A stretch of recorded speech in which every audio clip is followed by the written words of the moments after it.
தமிழ்நாட்டுல எல்லாமே சேஞ்ச் ஆயிடுச்சு. உங்க நகையையும் சேஞ்ச் பண்ணுங்க. உங்க பழைய நகைக்கு கிராமுக்கு 150 ரூபாய் கூடுதலா வாங்கி புது நகை எடுத்துக்கோங்க. அதே கம்மி சேதாரம் தான் உங்க லலிதால மட்டும்தான். ஆச்சி மசாலா எந்த சமையலும் ருசி தேடும் ரகசியம் 20 ரூபாய். ஏன் அவங்க இந்த 2 வருஷமா இதை சொல்ல மறுத்துட்டாங்கன்னா, இவங்க டிஎம்கே ஃபேமிலிக்கு ரொம்ப நெருக்கமானது உங்களுக்கு தெரியும் நினைக்கிறேன். இப்போ பார்த்தீங்கன்னா இந்த பொண்ணு இப்படி இந்த மாதிரி ஒரு பேட்டி கொடுத்துருக்குல்ல, எல்லாம் தெரியும் தானே, விக்ரம் பேச வேண்டியது தானே.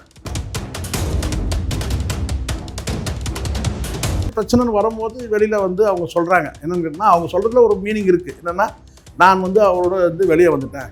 எல்லா கிளப்லேயும் பார்த்தீங்கன்னா அட்டாச்சு பெட்ரூம் இருக்கும். போய் குளிக்க போகிறீங்க, கூத்தறிக்க போகிறீங்க, கிளம்பி எல்லாரும் வரணும்ல, அங்கே எதுக்கு பெட்டு? இதுக்கே மாறி சில தண்ணி குடிச்சிருப்பான் பைசன் படத்தில் அவனை நடிக்க வைக்கிறதுக்குள்ள. அவங்ககிட்ட தான் தனியாக போய் கேட்கணும். அவன் கதையாக சொல்லுவான், ஐயோ உருப்படாத புள்ள, அவன் வச்சு நம்ம பட்ட கஷ்டம் எனக்கு தான் தெரியும். நான் சொல்கிறதுலாம் சிலதெல்லாம் பொதுவாக சொன்னேன்னா நீங்கள் மண்டே இருக்குது. இப்போ உதாரணத்துக்கு பார்த்தீங்கன்னா மகள் இருப்பான், மகளோட தோழி பார்க்கறதுக்கு வராங்கன்னு வச்சுக்கோங்க. அப்பா பெரிய ஸ்டார், மகளுடைய தோழி வரும்போது பார்த்தீங்கன்னா மகளுடைய தோழியை மகளாக தான் நினைக்கணும். நான் சொல்கிறது புரியுதா உங்களுக்கு? மகளுடைய தோழி என்ன நினைக்கணும், அவ்வளோ ஒரு மகளான. ஆனால் அப்படி நினைக்காம இதெல்லாம் ரொம்ப ஓப்பனாக பேச வைக்கிறீங்க. அப்போ அந்த அப்பா எப்படி பார்த்தீங்கன்னா மகனை கேள்வி கேட்க முடியும்? பாயிண்ட்டுக்கு வாங்க. இதை குமர்னா தான் என்ன சொல்லு கேட்டால், அண்ணன் நாசர் எனக்கு நோட்டீஸ் அனுப்புவார். இது இப்படி குமர்னா தான் ஒரு நோட்டீஸ் அனுப்புவார்.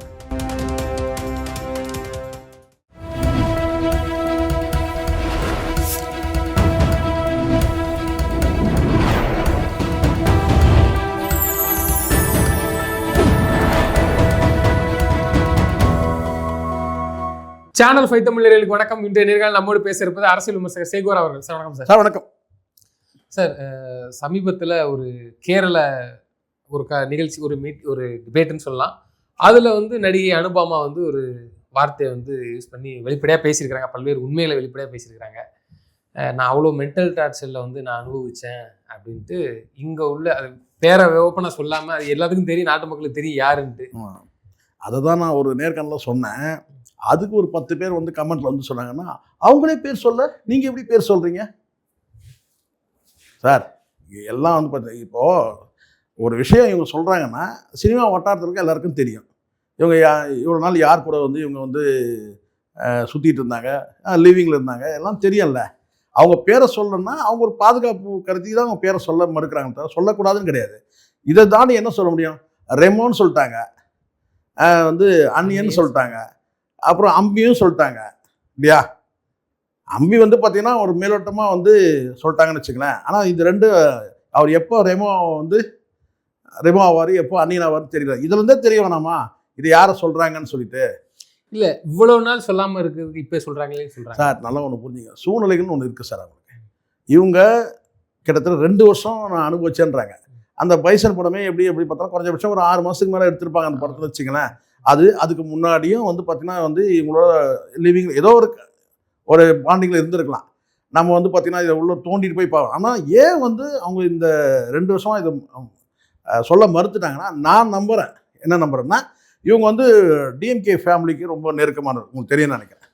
பொண்ணு கொடுத்து பார்த்தீங்கன்னா மாப்பிள்ளை எடுத்ததில் கிட்டத்தட்ட சம்மந்தியை சொல்லலாம். கலைஞர் குடும்பத்தில் சம்மந்தி யார்? விக்ரம். இப்போ பார்த்தீங்கன்னா இந்த பொண்ணு இப்படி இந்த மாதிரி ஒரு பேட்டி கொடுத்துருக்குல்ல, எல்லாம் தெரியும் தானே, விக்ரம் பேச வேண்டியது தானே. ஏதாவது ஒரு வார்த்தை சொல்லணும்ல. எதை பற்றியுமே சொல்லாமல் அவர் குரங்க வச்சுக்கிட்டு சீன் போட்டுறத பார்க்குறோம். அதுவும் சர்ச்சையாயிடுச்சு. இப்போ அந்த குரங்கே பார்த்தீங்கன்னா அது ஒரு சிக்கலாயிட்டு இருக்குது. இந்த சொல்லுவாங்கள்ல, பிள்ளையார் பிடிக்க போய் குரங்காச்சின்னுவாங்க. இவர் குரங்கு பிடிச்சி அது வேற மாதிரி ஆகிட்டு இருக்குது. இல்லை, அப்போ அவங்க அதாவது என்ன சொன்னா, எனக்கு மிரட்டல் அப்படி யாரும் மிரட்டுறாங்க? கண்டிப்பாக இருக்கும் சார். இப்போ அதிகாரத்தில் ஒட்டுமொத்த குடும்பம் அதிகாரத்தில் இருக்கும்போது இவங்க பார்த்தீங்கன்னா அந்த உறவையே கட் பண்ணுறாங்கன்னு வச்சுங்க. அதுக்கு மேலே ஒரு நிர்பந்தம் வந்தால் என்ன செய்ய முடியும்? ஒரு பெண் தானே சார். எப்படி இருந்தாலும் அவங்களுக்கு ஒரு பெரிய ஒரு பேக்ரவுண்ட் இருக்குன்னு வச்சுங்க. அப்படியே பேக்ரவுண்ட் இருந்தாலும் கூட பயப்படுவானுங்க. இவனுங்கெல்லாம் பார்த்தீங்கன்னா நீங்கள் நினைக்கிறதுலாம் கிடையாது. எனக்கு சில நடிகைகள் பேசுவாங்க, சொல்லியிருக்கிறாங்க. இவங்க நைட்டில் மிருகம் மாதிரி வேட்டையாடுவானுங்க சார் பெண்களை. இப்போ வந்து ஒரு மான் வந்து எப்படி வந்து புலி சிறுத்தை யாரு நடிகர்கள்? நடிகர்கள் அதுவும் குடி போதையில் நடிகைகள் வந்து பார்த்தீங்கன்னா வந்து எப்படி வந்து ஒரு விலங்கு காட்டு விலங்கு எப்படி வேட்டையாடுது பார்த்துருக்கீங்களா? ஒரு புலியோ சிறுத்தையோ வந்து பார்த்தீங்கன்னா ஒரு மானை எப்படி வேட்டையாடும், அந்த மாதிரி பெண்களை வந்து இவங்க வேட்டையாடுறது. எல்லாம் வந்து பார்த்தீங்கன்னா ஒரு பேட்சாக இருந்துக்கிட்டு அவனுக்கு மட்டும் பண்ணால் பரவாயில்ல. நான் இந்த அனுபவ விஷயத்தில் சொல்லலை, துருவ விக்ரம் விஷயத்தில் சொல்லலை, பொதுவாக சொல்கிறேன். இந்த சினிமா வந்து இந்த அந்த இரவு நேரம் அந்த கேளிக்கையெல்லாம் இருக்கு இல்லையா, இந்த விருந்து, இந்த கிளப்பில் டான்ஸ் ஆட போகிறது, இதெல்லாம் வந்து பார்த்திங்கன்னா வந்து எல்லா கிளப்பும் சென்னையில் நீங்கள் பெரும்பாலான கிளப்பில் பாருங்களேன். நீங்கள் ஈஸியாக இங்கேருந்து நீங்கள் பாண்டிச்சேரி வரைக்கும் பாருங்கள், எல்லா கிளப்லேயும் வந்து பார்த்திங்கன்னா அட்டாச்சு பெட்ரூம் இருக்கும். போய் குளிக்க போகிறீங்க, கூத்தறிக்க போகிறீங்க, கிளம்பி எல்லாரும் வரணும்ல, அங்கே எதுக்கு பெட்டு? எல்லா கிளப்லேயும் பார்த்தீங்கன்னா அட்டாச்சு வந்து பார்த்திங்கன்னா ஏதோ பாத் அட்டாச்சு நினைக்காதீங்க, பெட்ரூமே அட்டாச்சாக இருக்கும். அப்போ அதில் என்ன தெரியுது, இஷ்டப்படுறவன் அனுபவிச்சுக்கலாம், அப்படி தான் இருக்குது. ஆனால் வந்து பார்த்தீங்கன்னா இந்த நடிகைகள்லாம், பெரும்பாலான நடிகைகள், அதுவும் வளர்ந்து வரக்கூடிய நடிகைகள்லாம் வந்து பார்த்தீங்கன்னா டார்ச்சரை அனுபவிக்கிறது வந்து பார்த்தீங்கன்னா அது ரொட்டீன். இது இப்போ இது மாதிரி வந்து பிரச்சனைன்னு வரும்போது வெளியில் வந்து அவங்க சொல்கிறாங்க. என்னன்னு கேட்டால் அவங்க சொல்கிறதுல ஒரு மீனிங் இருக்குது. என்னென்னா, நான் வந்து அவரோட வந்து வெளியே வந்துட்டேன். ஏன்னா சினிமாவில் இப்படி ஒரு பாண்டிங் ஆகிடுச்சுன்னு வச்சுங்களேன், அடுத்த படம் புக் பண்ணுறது பயப்படுவாங்க. இல்லைன்னா அவர்கிட்ட கேட்கணும், என்னென்ன ஏங்க நாங்கள் மேரேஜ் ஃபிக்ஸ் பண்ணிட்டு இருக்கோம், நீங்கள் எப்படி வந்து நீங்கள் படம் வந்து நீங்கள் புக் பண்ணீங்கன்னு சொல்லி கேட்டாங்கன்னு வச்சுங்க, எப்படி நீங்கள் அவளை கமிட் பண்ணீங்க படத்தில்?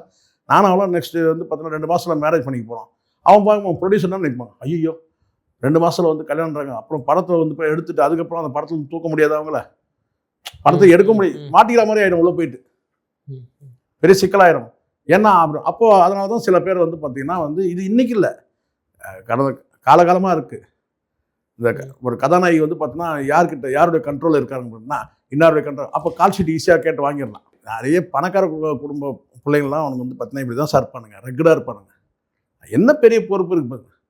நான் தான் சொல்கிறேன்ல, இப்போ இதே விக்ரம்லாம் வந்து பார்த்தீங்கன்னா இந்த ஃபீல்டில் நிற்கிறதுக்கு ரொம்ப கஷ்டப்பட்டவர் ஆரம்ப காலத்தில். ஆமாம், ஆரம்ப காலத்தில் 10-15 வருஷம் வந்து பார்த்தீங்கன்னா மலையாள படத்தெல்லாம் துண்டு கேரக்டர்லாம், சின்ன கேரக்டர்லாம் வந்து நடித்து இன்றைக்கி எல்லாரும் வந்து எல்லா சூப்பர் ஸ்டாரும் வந்து அசந்து போகிற மாதிரி வந்து படங்கள் வந்து நடிச்சது உங்களுக்கு தெரியும்.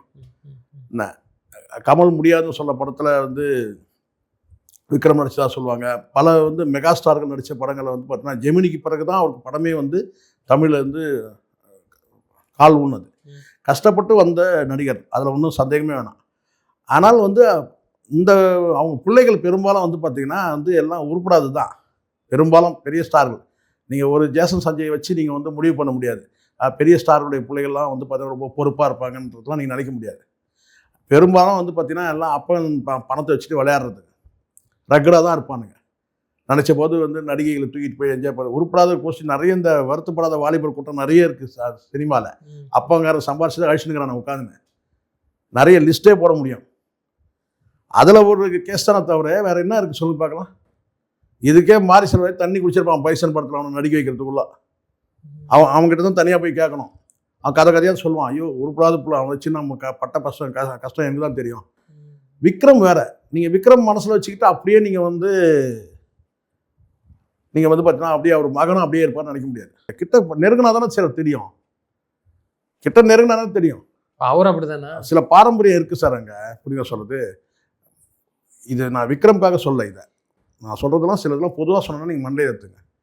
இப்போ உதாரணத்துக்கு வந்து பார்த்தீங்கன்னா வந்து மகள் இருப்பான், மகளோட தோழி வந்து பார்க்கறதுக்கு வராங்கன்னு வச்சுங்க, அப்பா பெரிய ஸ்டார், மகளுடைய தோழி வரும்போது பார்த்தீங்கன்னா மகளுடைய தோழியை மகளாக தானே நினைக்கணும். நான் சொல்கிறது புரியுதா உங்களுக்கு? மகளுடைய தோழி என்ன நினைக்கணும், அவ்வளோ ஒரு மகளான.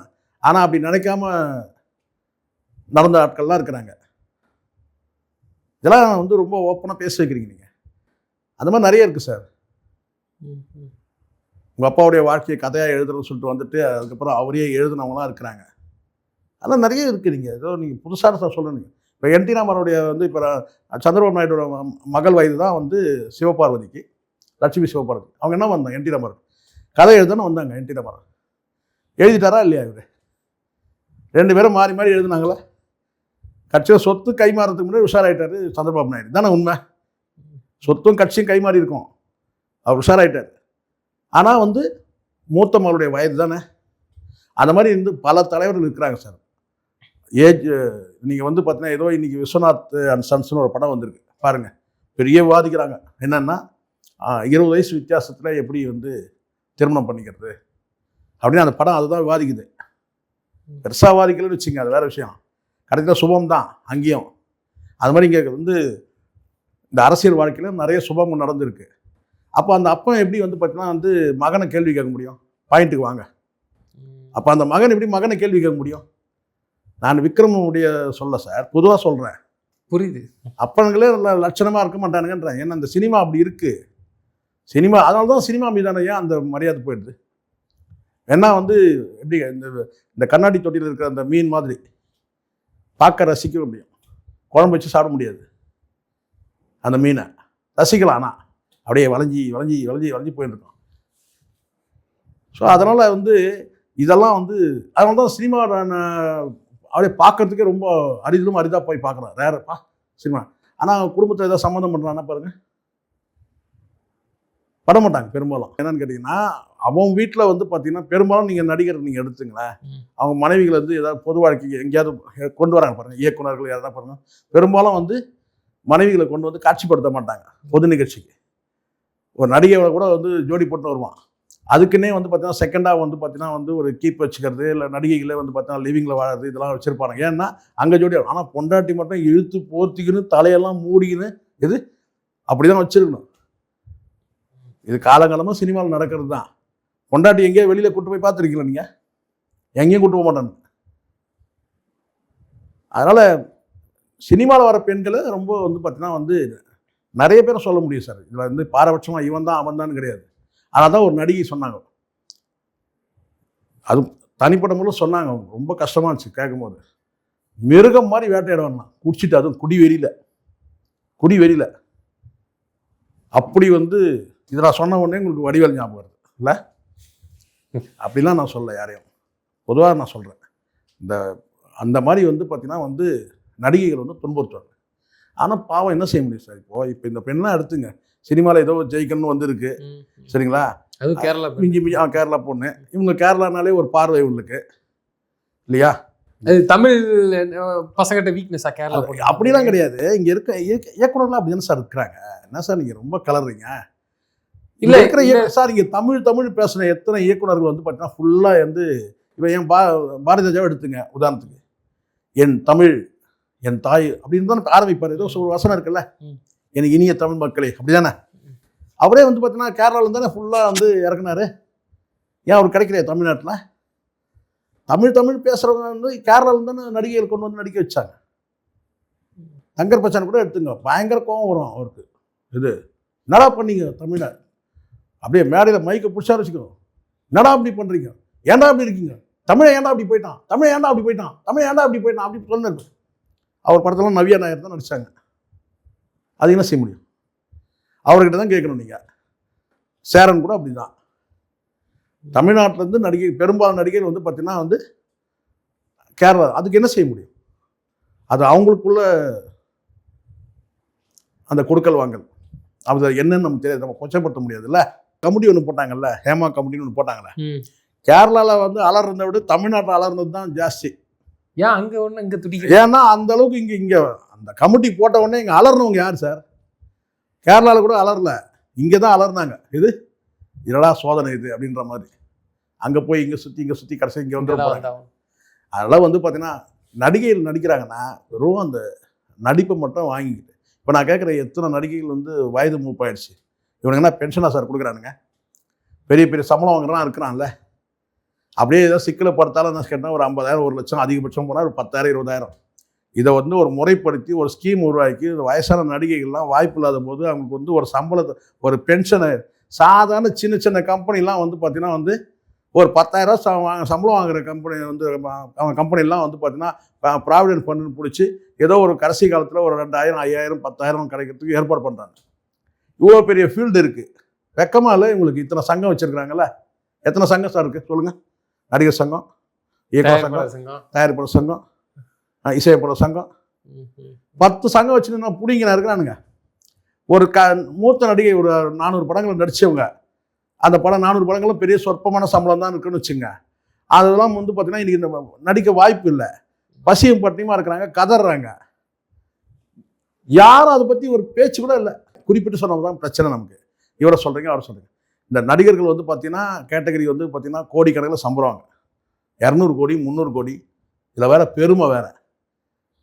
அவர் இத்தனை கோடி ஓடிச்சு, அத்தனை கோடி ஓடிச்சு, ஒரு நாள் வசூல் இவ்வளோ, ஒரு நாள் வசூல் அவ்வளோ, ஓவர்சீஸில் இவ்வளோ கிடச்சிது, இங்கே இப்படி ஓடிச்சு அப்படி ஓடிச்சுன்னு.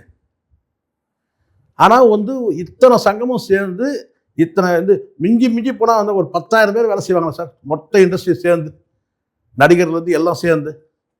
அதுக்கு ஒரு டேர்ம்ஸ் அண்ட் கண்டிஷன் வச்சு இத்தனை படம் நடிச்சிருந்தாங்கன்னா அவங்க வந்து இண்டஸ்ட்ரியில் வந்து பார்த்தீங்கன்னா ஒரு உறுப்பினர் அவங்க கடைசி காலத்தில் அவங்களுக்கு வந்து பார்த்தீங்கன்னா இந்த தொகை போய் சேரணும். அவங்க குடும்பத்தை கூட நீங்கள் காப்பாற்றணும்னா அவங்களுக்கு வந்து பார்த்தீங்கன்னா வந்து கடைசி நடக்க முடியாமல் போயிடுது, படிக்க ஆயிடுறாங்க. மெடிக்கலுக்கு ஏதோ ஒரு தொகை வந்து பார்த்தீங்கன்னா ஒரு 5,000 ரூபாய் இல்லை ஒரு 10,000 ரூபாய் வந்து மாதம் போய் சேரணும். அதை ஏற்பாடு பண்ண துப்பு இருக்கான்னு கேட்குறேன். நான் சீரியஸாக பேசிட்டு இருக்கிறேன். இந்த இத்தனை சங்கம் இருக்குல்ல, ஒருத்தர் கதறலாமா? ஒரு நடிகர் வந்து கதறாரு, எனக்கு வீடு வாசலை ரோட்டில் தள்ளிட்டாங்க, எனக்கு வந்து வீடு வாசல் கூட நான் இல்லை, எனக்கு வாடகை தர முடியல, சாப்பிட முடியலன்னு சொல்லிட்டு. அப்போ யாரோ ஒருத்தர் தான் வராங்க. திடீர்னு வந்து ரஜினிகாந்த் வந்து ஒரு தொகையை கொடுக்குறாரு, லஜன் சரவணன் வந்து ஒரு தொகையை கொடுக்குறாரு, அவங்க காப்பாற்றுறாங்க. சங்கம்லாம் எதுக்கு இருக்குன்னு கேட்குறேன் நான். அப்போ எதுக்கு சார் சங்கம், அதை சொல்லுங்க சார் முதல்ல. எதுக்கு சங்கம்? இதை கூட செய்ய முடியலன்னா உங்களுக்கு எதுக்கு சங்கம்? சார் இதெல்லாம் இப்போ உங்களே மாதிரி நீங்க குமுறுறீங்கல்ல, இதே மாதிரி ஒரு நியாயத்தை அந்த மீட்டிங் சொன்னா என்ன சொல்லுவாங்க? இதை குமுறுனா தான் என்ன செய்யணும் கேட்டால், அண்ணன் நாசர் வந்து எனக்கு நோட்டீஸ் அனுப்புவார். இது இப்படி குமுறுனா தான் ஒரு நோட்டீஸ் அனுப்புவார். நாளைக்கு இந்த நாசருக்கும் இதான நிலைமை. சொல்லுங்க, இன்னைக்கு நடிக்கிறீங்க, இன்னைக்கு தொகை வருதுங்க, நேற்று நடிச்ச படத்தில் வந்து பணம் வச்சிருக்கீங்க, வச்சிடல, வருமானம் இருக்கு இல்லைன்றது வேற. திடீர்னு ஒரு நாளைக்கு போல எல்லாமே காணாமல் போயிடும், கரைஞ்சி போயிடும், காணாமல் போயிடும். ஆனால் கடைசி காலம் வந்து பார்த்தீங்கன்னா வந்து செத்து போனாலே வந்து போகிறதுக்கு ஆள் இல்லை சார். ஒரு நடிகர் செத்து போயிட்டாரு, நாசர் மட்டும் போகிறாரு. சங்கம் எதுக்கு அப்போ? நாசர் மட்டும் போகிறாரு, சங்கத்தில் நிர்வாகிகள் யாருமே இல்லையா? அவர் கூட 4 பேர் இல்லை, அவர் மட்டும் போகிறாரு. ஏன்னா அவர் பொறுப்பில் இருக்கிறாரு, அவர் போயாகணும். போகலன்னா விமர்சனம் வந்தால் அதுக்கு அவர் தான் பதில் சொல்லணும். அப்போ அவர் போகிறாரு. ஆனால் அவர் கூட சங்கம் வந்து ஒரு 4 பேர் போகல. அப்போ இதுல என்ன ஒரு குழு கூட கிடையாது. செத்து போயிட்டோன்னா மாலை போடுறது கூட கிடையாது. அதுவே பாரபட்சமாக தான் இருக்குது. வந்து அவருக்கு போடுங்க, இவருக்கு போடாதீங்க. அவர் மெம்பராக இருந்தாருன்னா அவருக்கு மாலை போடுங்க, இவர் மெம்பர் கிடையாதுங்க, இவருக்கு போடாதீங்க. என்னங்க 100 படத்துக்கு அவர் மெம்பர் கிடையாதுங்க. இதெல்லாம் என்ன சார் இருக்கு? நீங்கள் ஒழுங்காக அந்த சங்கங்களை ஒருங்கிணைச்சு வந்து பார்த்தீங்கன்னா வந்து ஒரு பெரிய லிஸ்ட் அவுட் பண்ணி அவங்களெல்லாம் வந்து பார்த்தீங்கன்னா ஒரு வந்து வாழ்வாதாரத்துக்கு கடைசி காலத்தில் வந்து பார்த்தீங்கன்னா ஒரு 10,000 ரூபாய் வந்து ஒரு குடும்பத்தை சேர முடியாது சார். நான் கேட்குறேன், இது கடைசி காலம் தான் நான் சொல்கிறேன். நீங்கள் கூட ஏஜ் லிமிட் வச்சுருங்க. 60 வயசு வரைக்கும் நீங்கள் உழைக்கிறீங்க. 60 வயசுக்கு மேலே வாய்ப்பு இல்லாமல் 60 வயசுக்கு மேலே இருக்கிற நடிகை எவ்வளோ பேர் இருக்கிறாங்க. நீங்கள் இதுக்கு இவ்வளோ தூரம் சொல்கிறீங்க. ஆனால் அந்த நடிகர் சங்கத்தில் இருக்கவங்க எல்லாமே முக்கியமான விஷயத்தை பற்றி யோசிச்சுட்டு இருக்காங்க. அந்த கட்டடத்துக்கு என்ன பேர் சார்? நீங்கள் கட்டடம் கட்டுங்க சார். அது எதுக்கு சார்? அது கட்டடத்தை கட்டி என்ன கட்டடம் கட்டுறீங்க, ரைட்டு. அதில் வந்து பார்த்தீங்கன்னா வந்து நல்ல நிகழ்ச்சி, சுப நிகழ்ச்சி நீங்கள் சொல்கிறீங்க, விஷாலுடைய கல்யாணம் கூட நடக்கட்டும், பிரச்சனை நமக்கு அது கிடையாது. அது நடக்கட்டும் சார், அது நடக்கட்டும், நம்ம சந்தோஷம். நடந்தால் தானே, நடக்கலைன்னு தானே நமக்கு வருத்தம். கல்யாண மண்டபம், அது மண்டபம் மண்டபம் இருக்கு உள்ள கல்யாண மண்டபம் சேர்ந்து தான் இருக்கு உள்ள. சரி, உள்ள வந்து ஒரு மேரேஜ் ஆள் இருக்கான், ஏதோ பண்ணுறாங்க, ஏதோ சரி பண்ணட்டும் சார், நமக்கு பிரச்சனை அது இல்லை. இந்த மாதிரி வாய்ப்பு இல்லாமல் வந்து பார்த்தீங்கன்னா வந்து அது வந்து ஒரு பெரிய ஒரு வருமானம் வந்து அதை சொல்லுங்கள். இப்போ இந்த கட்டடத்தை கட்டியாச்சுங்க, அது வந்து ஒரு பெரிய வருமானம் வரப்போகுது. அதை வச்சு பார்த்தோன்னா நலிந்த கலைஞர்களுக்கு வந்து பார்த்தா மாதம் பென்ஷன் ஏற்பாடு பண்ணணும். சொல்லுங்கள், சொல்ல முடியாது. ஏன்னு கேட்டிங்கன்னா அந்த கட்டடம் கட்டி முடித்த பிறகு அதில் வந்து ஏற்படக்கூடிய கடன் அடைக்கிறதுக்கே வந்து பார்த்தீங்கன்னா அதுக்கே நீங்கள் வந்து பார்த்தீங்கன்னா வந்து திருப்பி வந்து பார்த்தீங்கன்னா வந்து அதுக்கு ஒரு புதுசாக வந்து யார்கிட்டையாவது வந்து நிதி வசூல் பண்ணணும், இல்லை வேறு ஏதாவது வருமானத்தை வந்து வழிச்சாடணும். ஏன்னா அந்த கடனை அடைக்கிறதுக்கு எனக்கு பிரச்சனை அது கிடையாது. சில பேர் கதறதான் என்னால் பார்க்க முடியல. ஏன் சாதாரணமாக வந்து ஏன்னா ஒரு 10,000 ரூபாய் வந்து சம்பளம் வாங்குற கம்பெனியில் பண்ணுறான் சார். ப்ராவிடென்ட் ஃபண்ட் ஏற்பாடு பண்ணி அவங்களுக்கு வந்து மாதம் ஒரு 5,000 10,000 வந்து பென்ஷன் மாதிரி ஏற்பாடு பண்ணுறாங்க. இவ்வளோ பெரிய ஃபீல்டுன்றீங்க, கோடிக்கணக்கான சம்பளம் வாங்குறீங்க. இதில் பெருமை வேறு. ஒரு 150 கோடி, ஒரு 200 கோடி, அவர் 60 கோடி, 70 கோடி ஒரு ஃபண்டு ஒதுக்குங்க. இந்த வரக்கூடிய லாபத்தில் இதை வந்து பார்த்தீங்கன்னா வந்து இந்த அமைப்புக்கு கொடுங்க. நடிகர் சங்கம் வேணாம், இந்த ஏதோ ஒரு அமைப்பு கொடுங்க. அந்த அமைப்பின் மூலமாக வந்து பார்த்தீங்கன்னா அந்த பென்ஷன் போய் சேரட்டும், அவ்வளோதான். எல்லாரும் சேர்ந்து பண்ணுங்க. நடிகர் சங்கம், இயக்குனர் சங்கம், வந்து தயாரிப்பாளர் சங்கம் மொத்தமாக சேர்ந்து ஒரு தொகையை ஒதுக்குங்க. ஒரு படத்தில் வந்து இவ்வளோ வந்து 2%, 1% ஒதுக்குங்க. இது கம்பல்சரி நீங்கள் கொண்டு போய் சேர்த்தாகணும். அது வந்து செய்யுங்க. இதெல்லாம் ஒரு பெரிய இது ஒரு விஷயமா சார்? நம்ம சொல்லணுமா சார் இதெல்லாம்? அப்போ அலட்சியமாக இருக்கிறீங்க. அப்போ நடிகைகள் வந்து கதறாங்க, எனக்கு வாய்ப்பு இல்லாமல் போயிடுச்சு, இப்போ எனக்கு வருமானம் இல்லாமல் போயிடுச்சு, சாப்பாட்டுக்கு கஷ்டப்படுறோன்றாங்க. யார்? வடிவுக்கரசி சொல்கிறாங்க. கிட்டத்தட்ட வந்து வாழ்க்கை முழுவதும் சினிமாவிலேயே அவங்க வந்து பெரிய சம்பளமும் கிடையாது. நான் என்ன சொல்கிறேன்னா, முதல்ல வந்து இந்த லிவிங், இந்த டேட்டிங், இதெல்லாம் இந்த க்ரஷ்ஷு, இந்த வார்த்தைகள்லாம் எனக்கு வந்து பிடிக்காத வார்த்தைகள். இந்த க்ரஷ்ஷு, டேட்டிங்கு, அப்புறம் லிவிங்கு, வாழ்க்கையை முறையாக வாழணும் சார். சினிமானா நீங்கள் இதெல்லாம் பண்ணணும்னு எதனா இருக்கா என்ன? சொல்லுங்கள். சினிமானா இதெல்லாம் பண்ணாதானா? இதெல்லாம் இப்படி தான், இதெல்லாம் தான் நாசமாக்கிடுச்சுன்ற நான். கடந்த காலத்தில் நிறைய பாடங்கள் இருக்குது சார். பிளாக் அண்ட் ஒயிட் காலத்திலே பல பாடங்கள் வந்து பார்த்தாச்சு. ஒரு நடிகரோட வாழ்க்கை என்னாச்சு, காஞ்சனா வாழ்க்கை ஒரு வாழ்க்கைன்னா, சாவித்திரி ஒரு வாழ்க்கைன்னா, இது மாதிரி பல பேருடைய வாழ்க்கை, ஸ்ரீவித்யார் ஒரு வாழ்க்கை, இப்படி ஏகப்பட்ட பாடங்கள் உங்ககிட்ட இருக்குல்ல. அப்புறம் அறிவு இல்லாமல் போயிட்டு வந்து பார்த்தீங்கன்னா வந்து அவன் ஒரு ஆள், அவன் ஒரு 500 படத்தில் நடிச்சிட்டான். அதில் 200 வந்து ஆஸ்கருக்கு போயிடுச்சு, துருவ் நடித்த படம். ஒரு 100 படம் வந்து பார்த்தீங்கன்னா இப்போ வந்து டெல்லியில் வந்து கன்சிடரேஷன் இருக்குது, நேஷனல் அவார்டு கொடுக்கலாமான்ட்டு. அது நடித்ததே 2 தருதலைங்க நல்லா தெரியுது. நீங்கள் போயிட்டு வந்து பார்த்தீங்கன்னா அவங்ககிட்ட போயிட்டு வந்து இதில் இருந்தேன், இப்படி இருந்தேன் அப்படின்னா அவர் டாக்ஸிக் பண்ணார், டார்ச்சர் பண்ணார், வேறு என்ன பண்ணுவான்? அதுதான் அவனுக்கு தெரிஞ்சுதான் அதெல்லாம் சார் பண்ண முடியும். முறையாக பெற்று முறையாக வளர்த்து அதுக்கு ஒரு கல்யாணம் காட்சி இதெல்லாம் பண்ணால் பரவாயில்ல. அட்வைஸ் பண்ணுற இடத்துல அப்பனாவது இருக்கணும். இப்போ இவங்க ஏன் இந்த 2 வருஷம் கழிச்சு வந்து இப்போ கொடுக்குறாங்கன்னா பயம். ஏன்னா டிஎம்கே ரூலிங் இருக்குது, அவங்க குடும்பத்துக்கு ரொம்ப வேண்டப்பட்டவங்க, ஆட்சி அதிகாரத்தில் இருக்காங்க, நாளைக்கு என்ன ஒன்றாலும் நமக்கு நடந்துடும், நமக்கு வாய்ப்பு இல்லாத பண்ணிடுவாங்க. இப்படி சினிமாவே இப்போ அப்படி தான் மாட்டிக்கிட்டு இருக்குது. ஒரு பக்கம் ரூட் மாபியா, இன்னொரு பக்கம் ரெட் ஜெயிண்ட் மாபியா. இந்த 2மே மாபியா கும்பல் தான். இதில் ஒன்றும் பாரபட்சம் இல்லாமல் சொல்லணும். அவங்க ரூட் மாபியா. ஏன் இது மட்டும் என்ன? இதோ ஒரு மாபியா தான். இங்கேயும் ஒரு 30 பேர் இருக்கிறான். இவங்க ராஜ்யம் தான். இன்னும் வந்து ரெட் ஜெயிண்டோட ராஜ்யம் முடிஞ்சிச்சா என்ன? அப்படியே இவர் வந்தால் கிழிச்சிருவார், அப்படியே கற்று கட்டிடுவாருன்னு சொன்னாங்கல்ல. பாருங்கள் என்ன நடக்க போகுதுன்னு. எல்லாம் தொழில்னு வரும்போது பார்த்தீங்கன்னா அவங்களுக்குள்ள கிவ் அண்ட் டேக்கன் இருக்கும் சார். இதுதான் உண்மை. அல்லது நம்ம இதை மட்டும் நம்ம ரூட்டை மட்டும் மாபியான்னு சொல்லணும், ரெட் ஜெயிண்ட் மட்டும் நிறுவனம் சொல்லணும்னு கிடையாது. 2மே மாபியாக்கள் தான். தமிழ் சினிமாவை நாசமாக்க வந்து மாபியாக்கள், அப்படி தான் சொல்லணும். தொடர்ந்து தங்களது கருத்துக்களை பயந்தமைக்கு நன்றி. நன்றி சார்.